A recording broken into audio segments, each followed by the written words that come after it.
MLA സ്ഥാനത്ത് നിന്ന് അയോഗ്യനാക്കണമെന്ന കേരള കോൺഗ്രസ് എമ്മിന്റെ ഹർജി നിലനിൽക്കുമെന്ന സ്പീക്കറുടെ ഉത്തരവ് ചോദ്യം ചെയ്ത് PC ജോർജ് ഹൈക്കോടതിയിൽ സമർപ്പിച്ച ഹർജി കോടതി തള്ളി.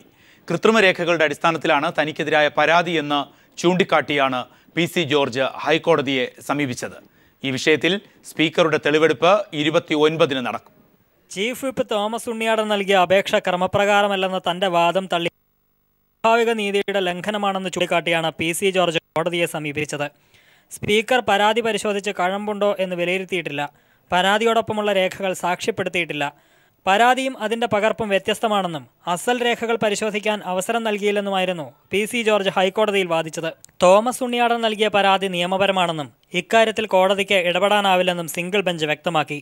എന്നാൽ രേഖകളിൽ കൃത്രിമം നടത്തിയെന്ന ജോർജിന്റെ പരാതി ഗൗരവമുള്ളതാണെന്നും നിയമസഭയുടെ ഉന്നത സ്ഥാനത്തിരിക്കുന്ന സ്പീക്കർക്ക് ഇക്കാര്യം പരിശോധിക്കാമെന്നും കോടതി ഇതിനെ ചോദ്യം ചെയ്യുന്നില്ലെന്നും ജസ്റ്റിസ് മുഹമ്മദ് മുസ്താഖിന്റെ ഉത്തരവിൽ പറയുന്നു. അതേസമയം PC ജോർജ് വിഷയത്തിൽ തെളിവെടുപ്പ് ഈ മാസം 29-ലേക്ക് മാറ്റി. കൂടുതൽ തെളിവ് നൽകാൻ PC ജോർജ് സമയം ആവശ്യപ്പെട്ടതിനെ തുടർന്നാണ് തെളിവെടുപ്പ് മാറ്റിയത്. News bureau, Kochi.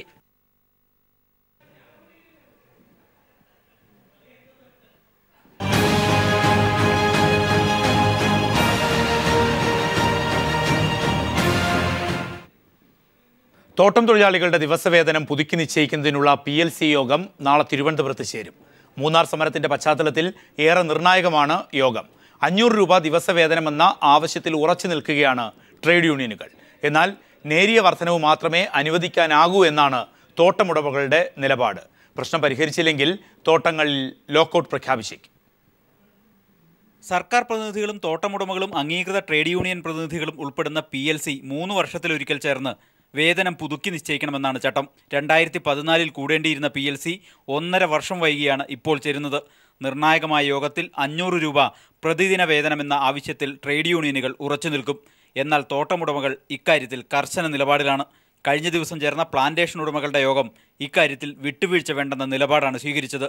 തൊഴിലാളികൾ ആവശ്യത്തിൽ ഉറച്ചു നിന്നാൽ തോട്ടങ്ങൾ അടച്ചുപൂട്ടുന്നത് ഉൾപ്പെടെയുള്ള കർശന നടപടികളിലേക്ക് ഉടമകൾ നീങ്ങും.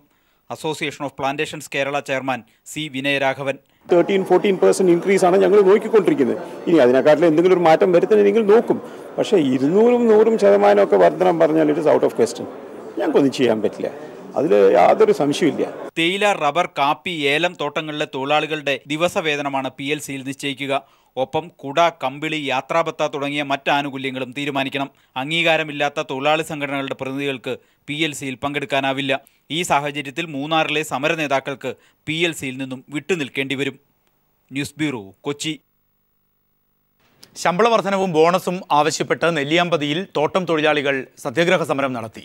മണലാരു AVT കമ്പനിക്ക് മുന്നിലാണ് സംയുക്ത ട്രേഡ് യൂണിയൻ നേതൃത്വത്തിൽ ഏകദിന സത്യാഗ്രഹം സംഘടിപ്പിച്ചത്.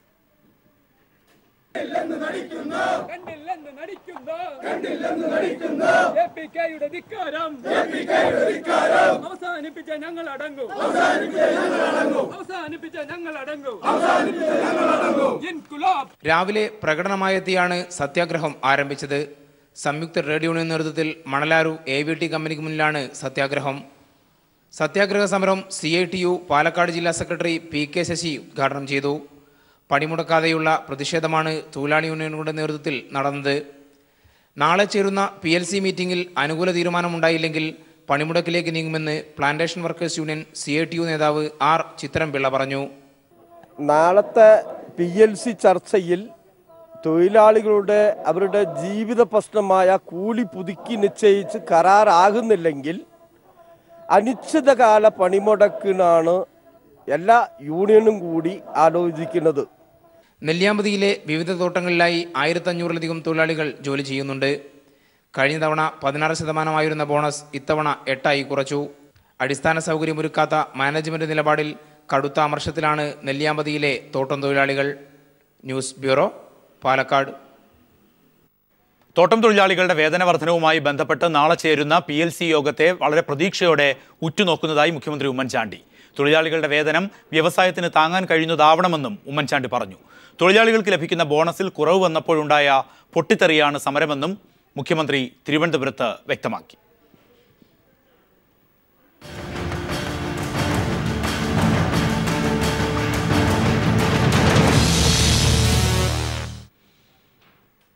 കൺസ്യൂമർ ഫെഡ് ഭരണസമിതിയെ സർക്കാർ സസ്പെൻഡ് ചെയ്തു. സഹകരണ വകുപ്പ് രജിസ്ട്രാറിൻ്റെതാണ് തീരുമാനം. അഴിമതിയിൽ അന്വേഷണം നടക്കുന്ന സാഹചര്യത്തിലാണ് നടപടി. അതേസമയം വകുപ്പിലെ ഉദ്യോഗസ്ഥരെ തന്നെ വിശദ അന്വേഷണത്തിന് നിയോഗിച്ചത് അഴിമതിക്കാരെ രക്ഷിക്കാനാണെന്ന് സതീശൻ പാച്ചേനി പീപ്പിൾ ടിവിയോട് വ്യക്തമാക്കി. കൺസ്യൂമർ ഫെഡിലെ അഴിമതിയിൽ വകുപ്പ് തല അന്വേഷണത്തിന് കഴിഞ്ഞ ദിവസം സഹകരണ രജിസ്ട്രാർ ഉത്തരവിട്ടിരുന്നു. അഴിമതി നടന്നിട്ടുണ്ടെന്ന് ഈ അന്വേഷണത്തിൽ പ്രാഥമികമായി കണ്ടെത്തിയ സാഹചര്യത്തിലാണ് ഭരണസമിതിയെ സസ്പെൻഡ് ചെയ്തത്. ക്രമക്കേട് നടത്തിയവർ ഭരണസമിതിയിൽ തുടരുന്നത് അന്വേഷണത്തെ ബാധിക്കും. ഈ സാഹചര്യത്തിൽ വിശദമായ അന്വേഷണം പൂർത്തിയാകുന്നതുവരെ നിലവിലെ ഭരണസമിതിയെ സസ്പെൻഡ് ചെയ്യുകയാണെന്ന് രജിസ്ട്രാറുടെ ഉത്തരവിൽ പറയുന്നു.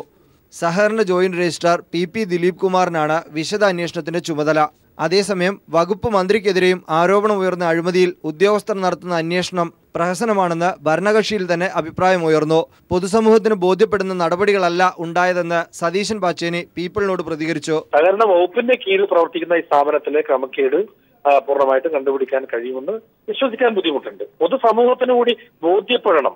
അന്വേഷണം നടത്തുന്ന ഏജൻസി ആരാണ്, കണ്ടുപിടിക്കാൻ സാധ്യമാണോ, ക്രെഡിബിലിറ്റി ഉണ്ടോ എന്നുള്ളത് വലിയ പ്രശ്നമല്ലേ. കൺസ്യൂമർ ഫെഡ് പ്രസിഡന്റ് ജോയ് തോമസും അഴിമതി ആരോപണം ഉന്നയിച്ച് സതീശൻ പാച്ചേനിയും ഉൾപ്പെടെ 14 അംഗങ്ങളെയാണ് സസ്പെൻഡ് ചെയ്തത്. എറണാകുളം ജോയിന്റ് രജിസ്ട്രാറെ അഡ്മിനിസ്ട്രേറ്ററാക്കി നിയമിച്ച് സഹകരണ രജിസ്ട്രാർ ഉത്തരവിട്ടു. News bureau, Thiruvananthapuram. Consumer fed ഭരണസമിതിയെ സർക്കാർ സസ്പെൻഡ് ചെയ്തതിന് പിന്നിൽ ഗ്രൂപ്പ് രാഷ്ട്രീയമെന്ന് ജോയ് തോമസ് ആരോപിച്ചു. നടപടി സ്വാഗതാർഹമെന്നാണ് രമേശ് ചെന്നിത്തല പ്രതികരിച്ചത്. എന്നാൽ പ്രഹസനമെന്നാണ് കോടിയേരി ബാലകൃഷ്ണൻ അഭിപ്രായപ്പെട്ടത്. കൺസ്യൂമർ ഫെഡിലെ അഴിമതി മൂടിവെക്കാനാണ് ഭരണസമിതിയെ സസ്പെൻഡ് ചെയ്തതെന്ന് പ്രതിപക്ഷ നേതാവ് VS അച്യുതാനന്ദനും കുറ്റപ്പെടുത്തി. അഴിമതിയിൽ CBI അന്വേഷണം വേണമെന്ന് V ശിവൻകുട്ടി MLA ആവശ്യപ്പെട്ടു. കൺസ്യൂമർ ഫെഡിലെ അഴിമതിയെക്കുറിച്ചുള്ള അന്വേഷണം നടക്കുന്ന സാഹചര്യത്തിൽ പുതിയ നടപടിയെ ഗ്രൂപ്പ് രാഷ്ട്രീയത്തിന്റെ പേരിലുള്ള പകപോക്കലെന്നാണ് ജോയ് തോമസ് പ്രതികരിച്ചത്. എന്നാൽ ഭരണസമിതിയെ സസ്പെൻഡ് ചെയ്ത നടപടിയെ സ്വാഗതം ചെയ്യുന്നുവെന്നും ജോയ് തോമസ് പറഞ്ഞു. രാഷ്ട്രീയം ഉണ്ടോ എന്നൊന്നും എനിക്കറിയത്തില്ല. എന്താണേലും ഈ ആരോപണങ്ങളും അതിൻ്റെ പ്രത്യാരോപണങ്ങൾക്കും എല്ലാം പുറകിൽ ഗ്രൂപ്പ് രാഷ്ട്രീയവും ഒക്കെ ഉണ്ട് എന്നുള്ളൊരു യാഥാർത്ഥ്യമാണ്. അല്ലെങ്കിൽ ഇങ്ങനെ ആക്ഷേപമൊക്കെ ഉന്നയിച്ച് റിപ്പോർട്ടൊക്കെ ഉണ്ടാക്കി ആളുകളെ മോശക്കാരനാക്കി, കേരളത്തിലെ ഏറ്റവും അഴിമതിക്കാരനായ ഉദ്യോഗസ്ഥൻ അഴിമതി ഉണ്ടെന്ന് പറയുക, അതിനെപ്പറ്റി ആളുകളെ ആക്ഷേപിക്കുക, ഇല്ലാത്ത കഥകളുണ്ടാക്കുക, അതൊക്കെ ചെയ്താൽ നമുക്ക് എന്ത് ചെയ്യാൻ പറ്റും? അയാൾ ചെയ്ത കാര്യങ്ങളും കൂടി അന്വേഷിക്കണമെന്ന് ഞാൻ പറഞ്ഞേക്കും. എന്നാൽ കൺസ്യൂമർ ഫെഡിന്റെ ഭരണസമിതിയെ സസ്പെൻഡ് ചെയ്ത നടപടി വെറും പ്രഹസനം മാത്രമെന്ന് CPIM സംസ്ഥാന സെക്രട്ടറി കോടിയേരി ബാലകൃഷ്ണൻ അഭിപ്രായപ്പെട്ടു. CBI അന്വേഷണമാണ് വേണ്ടതെന്ന് പ്രതിപക്ഷ നേതാവ് VS അച്യുതാനന്ദനും പറഞ്ഞു. കൺസ്യൂമർ ഫെഡ് ഭരണസമിതിയെ സസ്പെൻഡ് ചെയ്തതൊരു പ്രഹസനമാണ്. കൺസ്യൂമർ ഫെഡ് ചെയർമാനെ സ്ഥാനത്തുനിന്ന് പുറത്താക്കി ഒരു ഉന്നതതല അന്വേഷണം വേണമെന്നാണ് എല്ലാവരും ആവശ്യപ്പെട്ടത്. KPC പ്രസിഡന്റ് VM സുധീരനും അതാണ് ആവശ്യപ്പെട്ടത്. അതിന് ചെയ്യാതെ ആരോപണ വിധേയനായിട്ടുള്ള ചെയർമാനെയും മറ്റും സംരക്ഷിക്കാനാണ് ഇപ്പോഴും സഹകരണ വകുപ്പ് മന്ത്രിയും മറ്റും ചെയ്യുന്നത്. ജോയിന്റ് രജിസ്ട്രാറുടെ കീഴിലുള്ള നിലവിലെ അന്വേഷണം തൃപ്തികരമല്ലെന്നും CBI അന്വേഷണം തന്നെയാണ് വേണ്ടതെന്നും V ശിവൻകുട്ടി MLAയും പറഞ്ഞു. ഒരു സഹകരണ സംഘത്തിന്റെ ഏതാണ്ട് ഒരു രജിസ്ട്രാറെയോ ജോയിന്റ് രജിസ്ട്രാറോ ഇതിന്റെ അന്വേഷണ കമ്മീഷനായിട്ട് നിയമിച്ചുള്ള ഒരു കാര്യമില്ല. കൊല്ലത്തെ കശുവണ്ടിയെ സംബന്ധിച്ചിടത്തോളം CBI അന്വേഷിക്കുന്ന പോലെ വളരെ ഗൗരവത്തോടു കൂടി എടുത്തുകൊണ്ടുള്ള നിഷ്പക്ഷമായ അന്വേഷണം നടത്തുമെന്നും വിഷയത്തിൽ സർക്കാർ ഇടപെടൽ ഉചിതമെന്നും സ്വാഗതാർഹവുമെന്നാണ് ആഭ്യന്തരമന്ത്രി രമേശ് ചെന്നിത്തല പ്രതികരിച്ചത്. ഗ്രൂപ്പ് രാഷ്ട്രീയമെന്ന ആരോപണം ചെന്നിത്തല പാടെ തള്ളിക്കളഞ്ഞു. ആ പിരിച്ചുവിടൽ നടപടി സംസ്ഥാന സഹകരണ വകുപ്പിന്റെ ശരിയായ ദിശയിലുള്ള നടപടിയാണ്. അഴിമതി ആരോപണങ്ങൾ തീർച്ചയായിട്ടും അന്വേഷിക്കേണ്ടതാണ്. News desk. People follow PA Madhavan MLAക്കെതിരെ അന്വേഷണത്തിന് ആഭ്യന്തരമന്ത്രി രമേശ് ചെന്നിത്തല ഉത്തരവിട്ടു. സോളാർ കേസിലെ പ്രതിയുടെ ബന്ധുവായ വികലാംഗനെ ആക്രമിച്ച കേസിലാണ് അന്വേഷണം. നേരത്തെ അന്വേഷണം നടന്നിരുന്നുവെങ്കിലും പിന്നീട് ഈ അന്വേഷണം മരവിപ്പിക്കുകയായിരുന്നു. സോളാർ തട്ടിപ്പ് കേസിൽ സരിതയുടെ കൂട്ടുപ്രതിയായിരുന്ന മണിലാലിന്റെ സഹോദരൻ റിജീഷിനെ മണലൂർ MLAയും കോൺഗ്രസ് നേതാവുമായ PA മാധവൻ ചെരുപ്പൂരി അടിക്കാൻ ശ്രമിക്കുന്ന ദൃശ്യങ്ങൾ പീപ്പിൾ TVയാണ് പുറത്തുവിട്ടത്. മുഖ്യമന്ത്രി ഉമ്മൻചാണ്ടിയുടെ നിർദ്ദേശപ്രകാരം MLAയെ കാണാൻ ചെന്നപ്പോഴായിരുന്നു റിജേഷിനെയും അമ്മയെയും PA മാധവൻ അപമാനിച്ചത്. വികലാംഗനായ തന്നെ MLA ആക്രമിച്ചുവെന്ന് കാട്ടി റിജീഷ് ആഭ്യന്തരമന്ത്രിക്ക് പരാതി നൽകിയിരുന്നു. ആദ്യഘട്ടത്തിൽ ഇരിങ്ങാലക്കുട DYSP കേസ് അന്വേഷിച്ചുവെങ്കിലും ഉന്നതങ്ങളിൽ നിന്നുള്ള സമ്മർദ്ദം മൂലം അന്വേഷണം മരവിപ്പിച്ചു. കഴിഞ്ഞ ദിവസം കേസ് വീണ്ടും അന്വേഷിക്കാൻ ആഭ്യന്തരമന്ത്രി രമേശ് ചെന്നിത്തല ഉത്തരവിടുകയായിരുന്നു. ആഭ്യന്തരമന്ത്രിയുടെ നിർദ്ദേശപ്രകാരം ഗുരുവായൂർ ACP S ജയചന്ദ്രൻപിള്ള അന്വേഷണ ചുമതല പേരാമംഗലം ASI മാധവനെ ഏൽപ്പിച്ചു. മാധവൻ റിജീഷിന്റെയും അമ്മയുടെയും വിശദമായ മൊഴി രേഖപ്പെടുത്തി. കോൺഗ്രസിലെ ഗ്രൂപ്പ് പോരിന്റെ ഭാഗമായാണ് A ഗ്രൂപ്പ് നേതാവും മുഖ്യമന്ത്രി ഉമ്മൻചാണ്ടിയുടെ വിശ്വസ്തനുമായ PA മാധവനെതിരെ ഐ ഗ്രൂപ്പ് നേതാവായ ആഭ്യന്തരമന്ത്രി അന്വേഷണത്തിന് ഉത്തരവിട്ടതെന്നാണ് സൂചന. ചാവക്കാട്ടെ എ ഗ്രൂപ്പ് പ്രവർത്തകനായ ഹനീഫയുടെ കൊലപാതകം, കൺസ്യൂമർ ഫെഡ് അഴിമതി തുടങ്ങിയ വിഷയങ്ങളിൽ മന്ത്രി CN ബാലകൃഷ്ണനെ എ ഗ്രൂപ്പ് പ്രതിസ്ഥാനത്ത് നിർത്തി വിചാരണ ചെയ്തിരുന്നു. ഇതിന്റെ പ്രതികാരമാണ് PA മാധവനെതിരെയുള്ള പുതിയ നീക്കമെന്നാണ് രാഷ്ട്രീയ കേന്ദ്രങ്ങൾ വിലയിരുത്തുന്നത്. PA മാധവനെതിരെ ആഭ്യന്തരമന്ത്രി പ്രഖ്യാപിച്ച അന്വേഷണം കോൺഗ്രസിനുള്ളിൽ പുതിയ യുദ്ധമുഖം തുറക്കാനിടയാക്കുമെന്ന് ഉറപ്പാണ്. PV കുട്ടൻ, കോഴിക്കോട്. ആകാശത്ത് കാഴ്ചയുടെ വിരുന്നൊരുക്കി സൂര്യവലയം. സംസ്ഥാനത്തിന്റെ വിവിധ ഭാഗങ്ങളിൽ ആകാശത്ത് സൂര്യവലയം പ്രത്യക്ഷപ്പെട്ടു. പാലക്കാടാണ് നിലവിൽ ഇത്തരമൊരു പ്രതിഭാസം റിപ്പോർട്ട് ചെയ്യപ്പെട്ടിരിക്കുന്നത്. കഴിഞ്ഞ ദിവസങ്ങളിൽ കോഴിക്കോടും ആലപ്പുഴയിലും ഈ കാഴ്ച കണ്ടിരുന്നു. കൂടുതൽ ഐസ് കണങ്ങൾ അടങ്ങിയ സിറസ് മേഘങ്ങൾ സൂര്യന് താഴെ വരുമ്പോഴാണ് ഈ കാഴ്ചയുണ്ടാകുന്നത്. തമിഴ്നാട്ടിലും ലക്ഷദ്വീപിലും രൂപപ്പെട്ട അന്തരീക്ഷ ചുഴിയാണ് സൂര്യവലയത്തിന് പിന്നിലെന്ന് കാലാവസ്ഥാ കേന്ദ്രവും വ്യക്തമാക്കുന്നു. മീന ദുരന്തത്തിൽ ഒരു മലയാളി കൂടി മരിച്ചു. പാലക്കാട് പുതുക്കോട് സ്വദേശി അബ്ദുൾ ഖാദറാണ് മരിച്ചത്. റിയാദിൽ ഫർണിച്ചർ കട നടത്തുകയായിരുന്ന അബ്ദുൾ ഖാദർ അവിടെ നിന്നാണ് ഹജ്ജിന് പോയത്.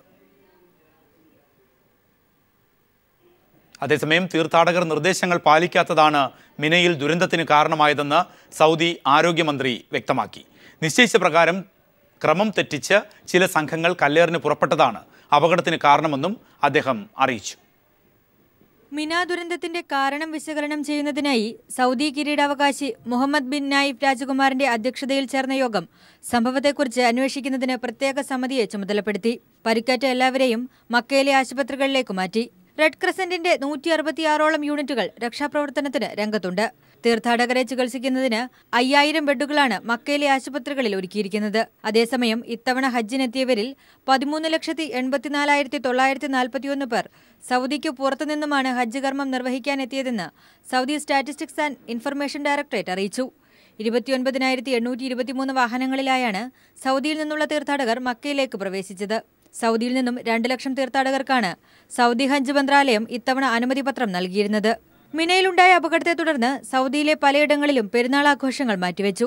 ഏതെല്ലാം രാജ്യക്കാരാണ് മരണപ്പെട്ടതെന്ന് തങ്ങൾ അറിയിക്കുമെന്ന് സൗദി ആഭ്യന്തര മന്ത്രാലയ വക്താവ് കേണൽ മൻസൂർ അൽ തുർക്കി അറിയിച്ചു. പരിക്കേറ്റവരെ ചികിത്സിക്കുന്നതിനുള്ള എല്ലാ സൗകര്യങ്ങളും ആശുപത്രികളിൽ ഒരുക്കിയിട്ടുണ്ട്.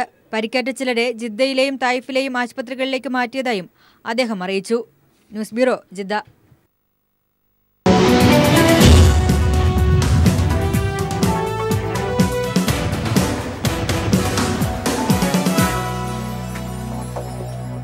മലയോര ജില്ല പിടിക്കാൻ കച്ചമുറുക്കി ഇടത് വലത് മുന്നണികൾ. ആധിപത്യം തുടരാൻ കഴിയുമെന്ന പ്രതീക്ഷയിലാണ് UDF. അതേസമയം അട്ടിമറിയിലൂടെ അധികാരത്തിലെത്താമെന്ന് LDFും കണക്കുകൂട്ടുന്നു. കസ്തൂരി രംഗൻ റിപ്പോർട്ടും തോട്ടം മേഖലയിലെ പ്രശ്നങ്ങളുമാണ് ഇടുക്കി ജില്ലയിലെ പ്രധാന തെരഞ്ഞെടുപ്പ് വിഷയങ്ങൾ.